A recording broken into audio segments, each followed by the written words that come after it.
मित्रांनो, मी आलो आहे शेतात आणि हे शेत बघा. आता माझं शेत आहे बघा.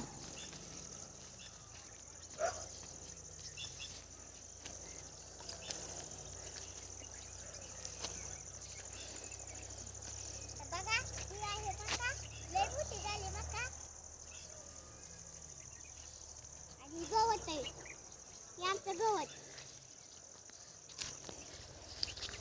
आणि आमचा इकडचा भाजीपाला, मिरच्या, टमाटे, कांदे, हो भाजीपाला. आणि तिकडं बी मका लावली बघा, तिकडं बी मका लावली. आणि आता तिकडं घास आहे खाली. आता बघा हा पालक किती छान आहे आणि त्याची शेजारी इकडून मेथी आहे.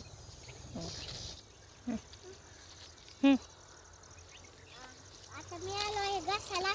हा आहे घास बघा, बघा घास. धन्यवाद.